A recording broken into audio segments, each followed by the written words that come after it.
to the magnitude of my affection for you. I cannot pretend to offer you a heart which has never known either love or disappointment. I have loved already, and my heart was years in recovering from the grief I felt at seeing her become another's. That, however, is over, and having seen yourself, I rejoice over a disappointment which I thought at one time would have been fatal to me. It has left me a less ardent lover than I should perhaps otherwise have been, but it has increased tenfold my power of appreciating your many charms, and my desire that you should become my wife. Please let me have a few lines of answer by the bearer to let me know whether or not my suit is accepted. If you accept me, I will at once come and talk the matter over with Mr. and Mrs. Allaby, whom I shall hope one day to be allowed to call father and mother. I ought to warn you that in the event of your consenting to be my wife, it may be years before our union can be consummated, for I cannot marry till a college living is offered me. If therefore you see fit to reject me, I shall be grieved rather than surprised. Ever most devotedly yours, Theobald Pontifex. And this was all that his public school and university education had been able to do for Theobald. Nevertheless, for his own part, he thought his letter rather a good one, and congratulated himself in particular upon his cleverness in inventing the story of a previous attachment, behind which he intended to shelter himself if Christina should complain of any lack of fervour in his behaviour to her. I need not give Christina's answer, which of course was to accept. Much as Theobald feared old Mr. Allaby, I do not think he would have wrought up his courage to the point of actually proposing but for the fact of the engagement being necessarily a long one, during which a dozen things might turn up to break it off. However much he may have disapproved of long engagements for other people, I doubt whether he had any particular objection to them in his own case. A pair of lovers are like sunset and sunrise.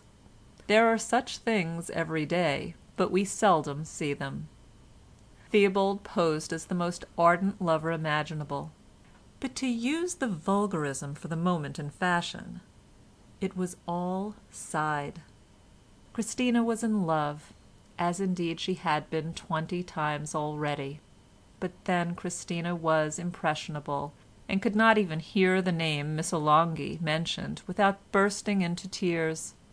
When Theobald accidentally left his sermon case behind him one Sunday, she slept with it in her bosom, and was forlorn when she had, as it were, to disgorge it on the following Sunday.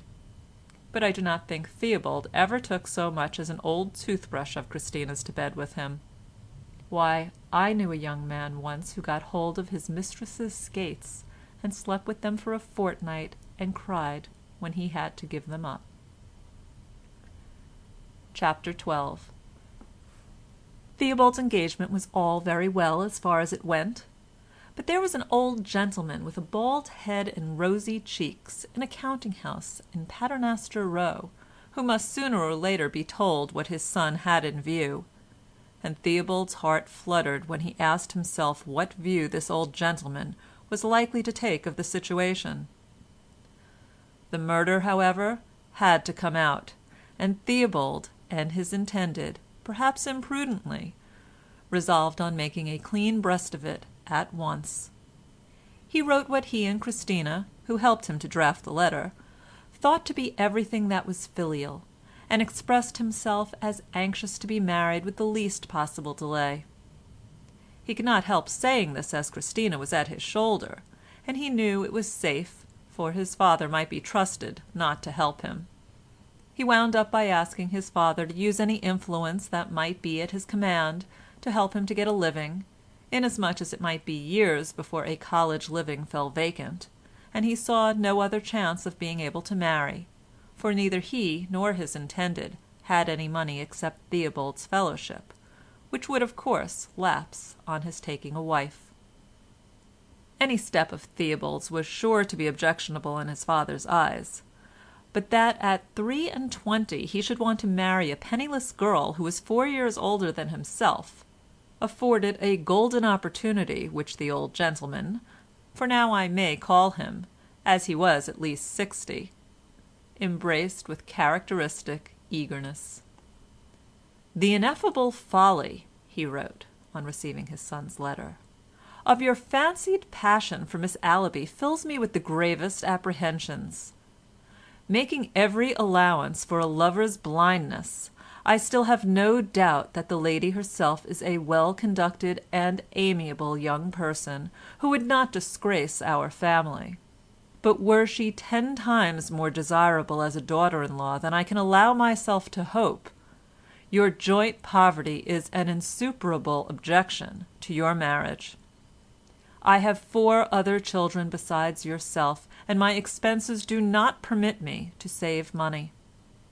This year they have been especially heavy. Indeed, I have had to purchase 2 not inconsiderable pieces of land which happened to come to the market, and were necessary to complete a property which I have long wanted to round off in this way.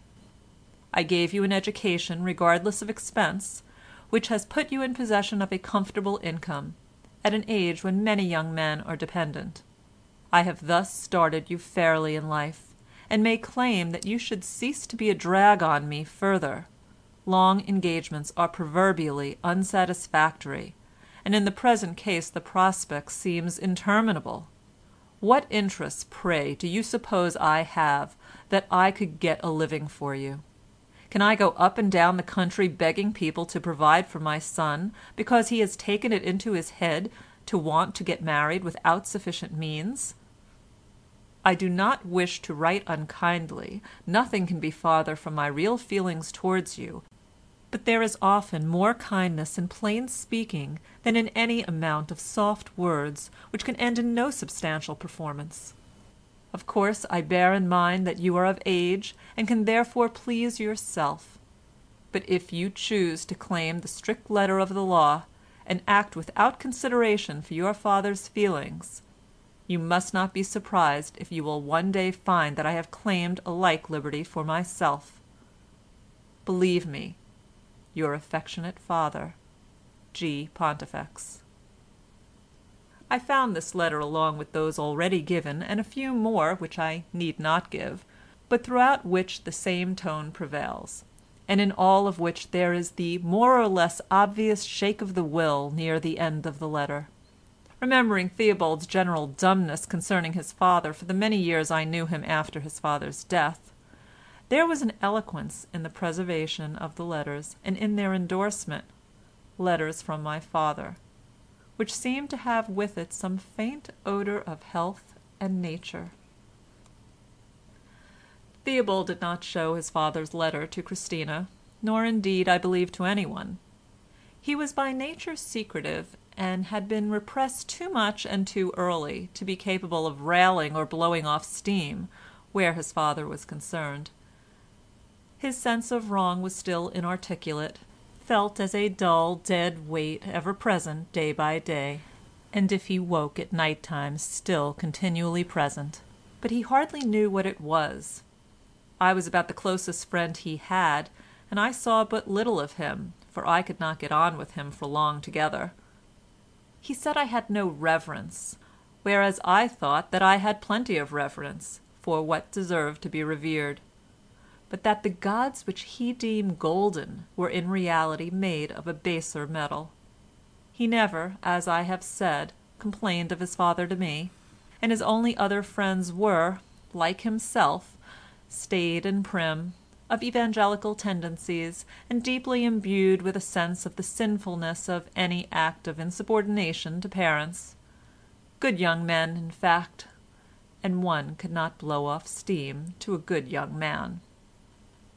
When Christina was informed by her lover of his father's opposition, and of the time which must probably elapse before they could be married, she offered, with how much sincerity I know not, to set him free from his engagement, but Theobald declined to be released, not at least, as he said, at present.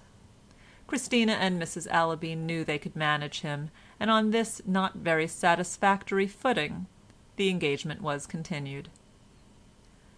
His engagement and his refusal to be released at once